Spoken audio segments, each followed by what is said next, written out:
Hello, everyone, and welcome to today's podcast episode. We have a very exciting guest today named Sandesh. He is the owner of Outcome Logix. And for those of you just joining the podcast, I am Christian Gannon, the co-founder of E.N.G Media, and we specialize in helping software and tech companies scale their revenue. So if you want to learn how to take your software or tech business to the next level, make sure to stick around and let's get right into it. So I understand that Outcome Logix is a fast-growing IT services company specializing in technology-enabled staffing and product development for enterprise-level IT organizations and technology firms. You work with a wide range of cutting-edge technologies, and could you share a little bit about your business and the role you play within it? Definitely, Christian. Thanks, and thanks to all the audience that you have. Happy to be connecting with your viewers. My name is Sandesh. I'm the founder of Outcome Logix. We are a company that was born in the cloud right during the peak of pandemic. The reason we started Outcome Logix is because we noticed the candidates who are being presented by a lot of services company don't necessarily do the justice in terms of presenting it well. As a result of that, hiring managers end up spending a whole lot of time and effort. Now, you must have heard all the resumes going to the customers or the hiring managers, they're having to review the resume, right? Now, we wanted to change that whole process on its head. We basically said, if you have a requirement, typically you would need certain skills that the hiring managers are looking for. How about we bring technology experts to have conversations with the candidates who are the right fit, understand what is the competency, and allow the hiring managers to see how the candidate answered, as long as the tech experts say they have the competency, instead of someone who's functional like a recruiter or a salesperson deciding who needs to go forward. That is the reason why we started Outcome Logix, and it's a staffing services company. So this is the product or the platform that we have is an enabler that allows us to kind of present our candidate in the best way possible. That's awesome. And just to reiterate, so you saw the problem in the hiring and staffing industry, and you really wanted to streamline that, and that's what Outcome Logix is out to solve, correct? Yes, for the first 12 years, I was a hands-on recruiter. So this was a problem that I faced firsthand. Is first I would have to talk to a lot of candidates, right? And most of the recruiters being non-technical, what happens is after the first 48 hours is over, there's a lot of pressure on the recruiters. So when you talk to candidates and you meaning the recruiters, most of them being non-technical, they hear what you want to hear when the candidate says things, right? So it kind of, I think, beats the purpose when you are only relying on a resume and backed by someone who's not technical to do the first level of screening. So we still do that, but then in our process, we bring a technology expert to do that validation. That's what differentiates us. Yes, you're right. That is a problem that I saw, because a recruiter won't make more money unless he places candidates, right? So if we place the right candidate, it makes a lot of difference to the bottom line of the money the recruiter would make. Gotcha. That makes a lot of sense. And that pressure that you were talking about kind of maybe resulted in some recruiters maybe getting the wrong candidate or it not working out very well. And that's what you're trying to solve. Absolutely. Absolutely. Awesome. All right. We're going to start with some market questions just so some of our viewers can get a little bit more of an idea. I did some research before, but I still have a lot to learn on my end too. So from your perspective right now, what are some current trends that you're seeing in the market? AI is playing a big role Of everywhere. course. So I think that is the latest trend. It is both helping and hurting both at the same time. In the wrong hands with people who are trying to embellish, it could really hurt.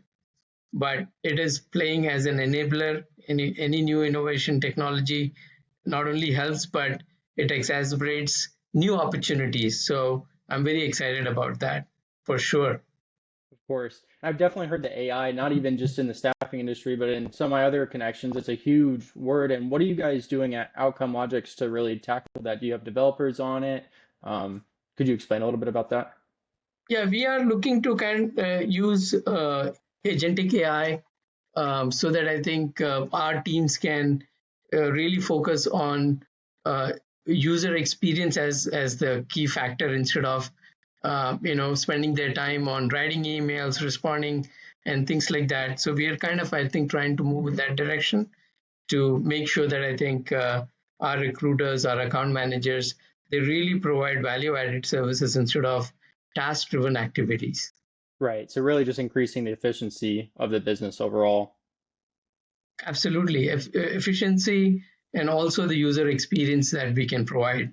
That That's the key focus. that makes a lot of sense.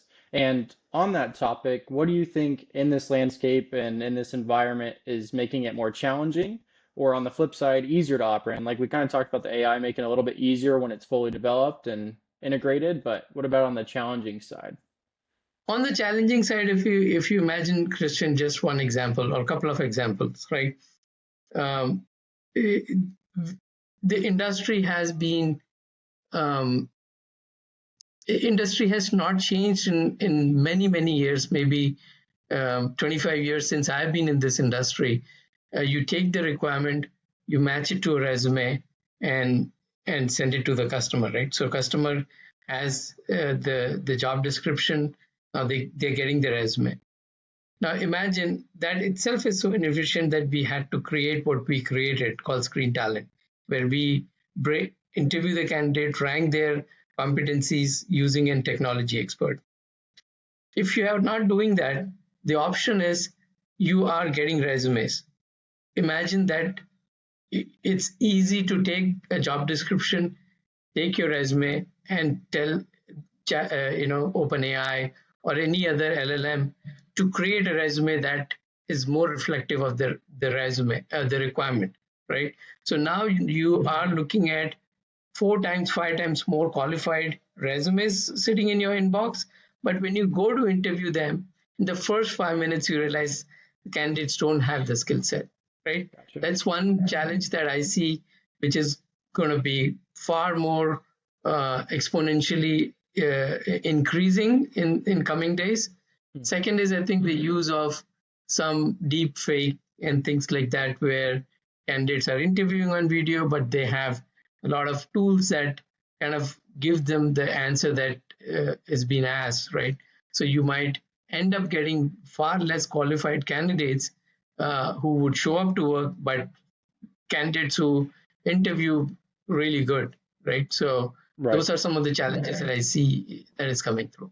And that makes sense. It's almost kind of like a facade almost, like they're using the Yeah, AI and ChatGPT and other platforms as well, to beef up their resume or their qualifications. And once you get into an interview or they get into the job role, the skills were all in AI, not what they actually had. absolutely. That makes a lot of sense. And I've heard that from a couple people too in my network that they've kind of dealt with that, and a couple business owners as well, that they're getting in and they're like, well, I can't fire him. It's been 2 weeks, right? Like I have to train him now, but it's just more expensive than I thought it would be, right? So, Absolutely. and so we are a marketing company and we would like to know, and I know some of our viewers that are in the marketing space would like to know, from your standpoint, how easy is it to attract and retain high quality marketing and sales team members? And like we said, given the demand for skilled professionals is so high in technology right now. Um, Hiring and retaining marketing and sales people is probably one of the hardest, uh, because I think, as far as I know, there aren't a lot of universities or colleges that offer sales degrees, right? You certainly have marketing degrees, but sales degrees, there isn't one, right? So it's harder to get the right people inside. And marketing, I think, is equally, I think, difficult to find, retain, and train. So, you know, I'm personally, I think, trying to see if I can uh, get the best team available who could take our um, business model to variety of different enterprises, and and introduce us to a lot of companies. So yes, Of course. And I do agree. you have a kind of specific niche that you're targeting, I guess, for those companies as you were talking about it? Just what kind of companies do you prefer to work with, I guess, or are there any? So uh, I prefer to work with any enterprise level companies that use uh, contract resources when it comes to technology side of it. Mhm. So it could be uh, any industry, um, any size of company. Typically, we look for companies who are in the 100 million to $5 billion or more. Mhm. Fortunately, I think for us, we've been fortunate enough to have companies that are 5 billion and up, willing to work with us. A lot of companies in the retail industry, banking, banks. We work with at least 3 to 4 banks. We work with utility companies, mortgage processing organizations. So any enterprise, pretty much any industry that is looking for talented IT professionals on contract or contract to hire, they would be an ideal company for us. That's awesome. And it's awesome that you've been able to capture some of those big business companies like 500 million up to 5 billion. That's huge. All right. So let's shift a bit. Could you tell me what you're directly responsible for at Outcome Logix and how your day kind of typically unfolds on a day-to-day basis?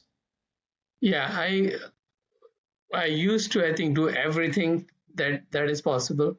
Hmm. Now I've been extremely fortunate to have a team that has a co-ownership mindset. So they all come in with a mindset saying that we need to take some of the work away from me, and they've started to kind of really step in.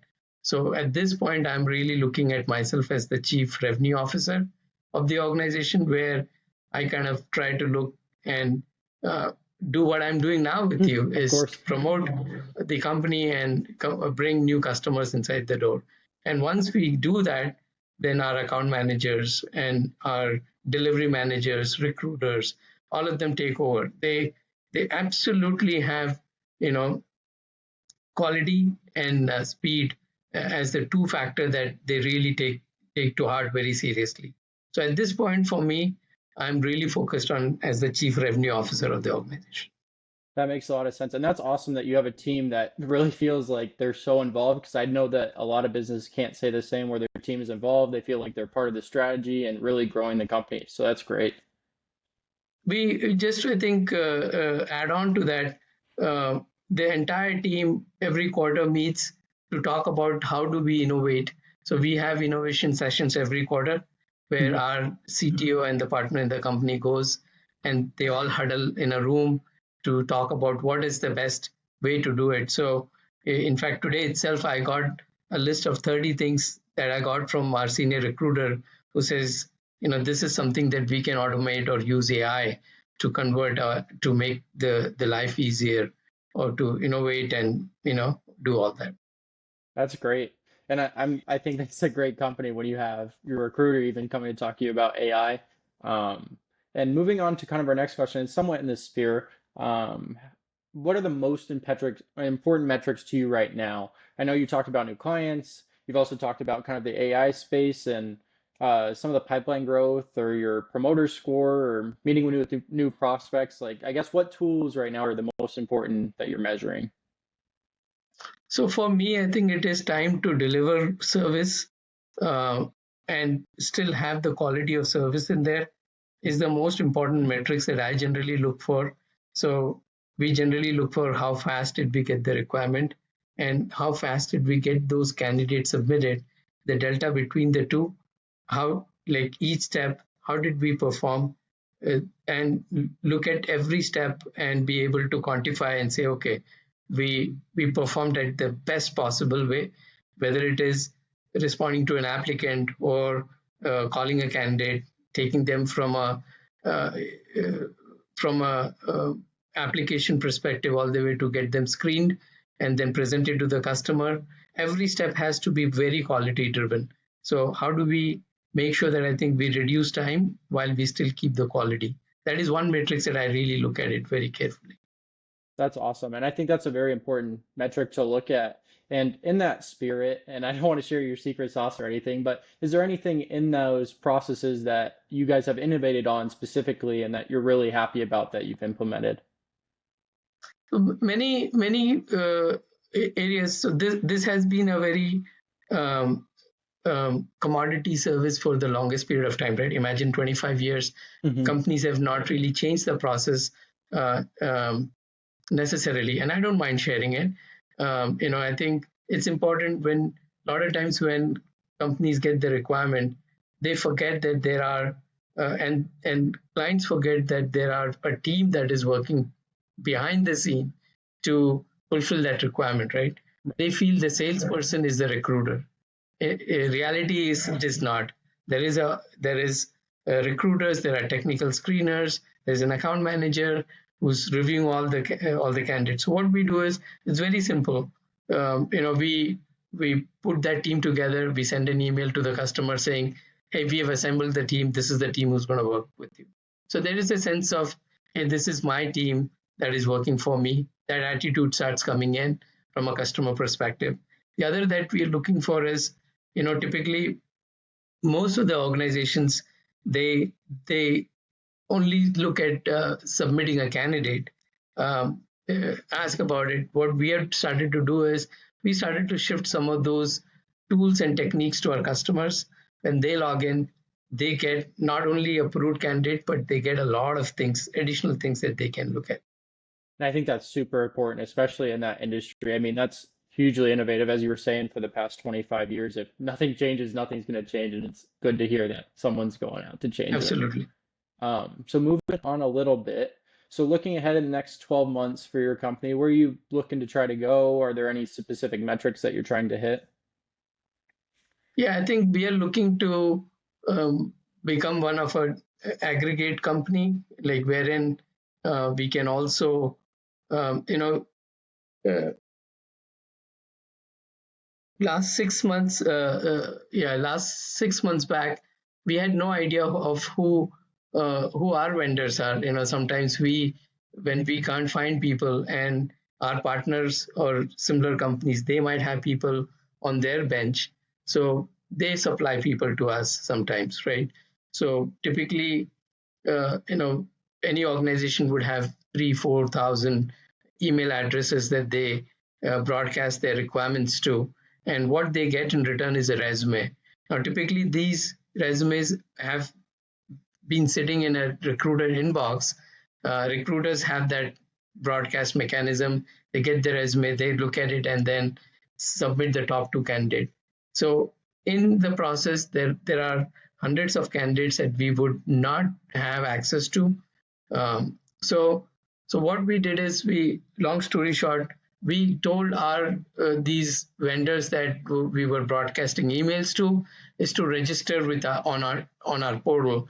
We have 700 companies that registered in the last 3 months to Wow. to receive our requirements. So they get the requirements. They can track the same way our recruiters or I can track the candidate progress. Now they can track their progress of their candidate if they work with us. That's awesome. And I think that's a good goal. And I'm glad that you guys realized that about 6 months ago and really nailed down on it as well. And are there any specific systems other than that one that are really pushing you to get there?